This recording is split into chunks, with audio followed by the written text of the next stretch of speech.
আসসালামু আলাইকুম। আজকে আপনাদের দেখাবো বাংলাদেশের সেই শুধু সুন্দর সুন্দর কিছু নিদর্শন জায়গা, যেই জায়গাগুলা এখন বাংলাদেশের ভিতরে মানে সব থেকে সুন্দর বলা যায়। তার ভিতরে হলো এই ভাঙা ভাঙার রাস্তা, যে কত সুন্দর করে যেখানে এই যে রাস্তাগুলো করছে, আপনারা না দেখলে তখন মানে বুঝতেই পারবেন না।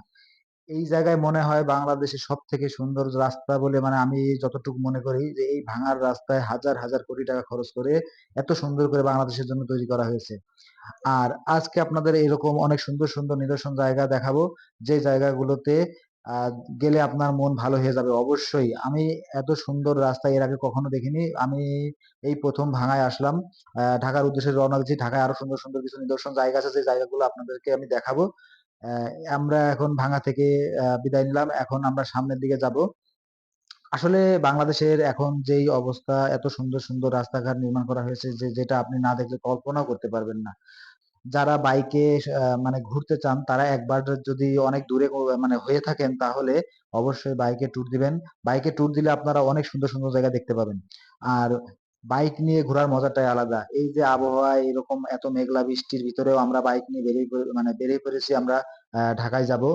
ঢাকায় যে আমাদের কিছু নিদর্শন জায়গা আছে, যে মানে সুন্দর সুন্দর জায়গা আছে, জায়গাগুলো দেখবো, সেই উদ্দেশ্যে আমাদের বেরিয়ে পড়া।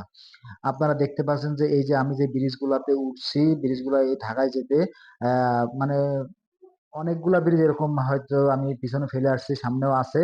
আমি এখন ঝিনাইদহ থেকে ঢাকার উদ্দেশ্যে রওনা দিছিলাম।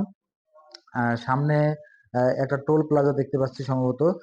আসলে বাংলাদেশের এইসব নিদর্শন জায়গাগুলা মানে সবচেয়ে সুন্দরতম। এই যে বাইরে যে প্রাকৃতিক দৃশ্য আমরা ওইভাবে অনুভব করতে পারি না যদি ঢাকায় আমরা যাই। অনেকেই বাসে উঠে যায়, নানা জায়গায় ভ্রমণ করতে যাই, বাসে যদি আমরা উঠে যাই তাহলে এইসব জায়গাগুলো আমাদের ওরকম ভাবে দেখা হয় না। অনেকে বাসে অনেক দূরের লং জার্নি, তো আমরা অনেকে ঘুমাই পড়ি।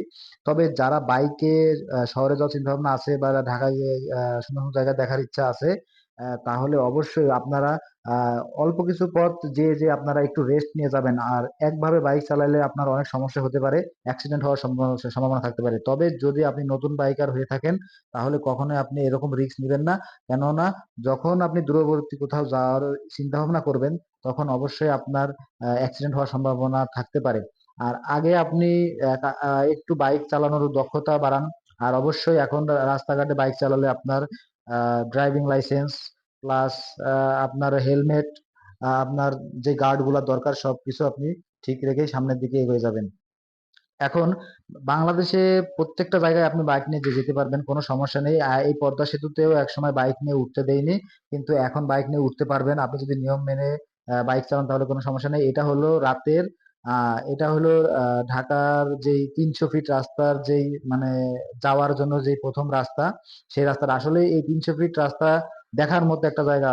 আপনারা যদি 300 ফিট জায়গা রাস্তায় দেখেন যে, তাহলে আপনাদের মন জুড়িয়ে যাবে। আমরা 300 ফিট গেছি আমরা, অনেক সময় কাটাইছি আমাদের।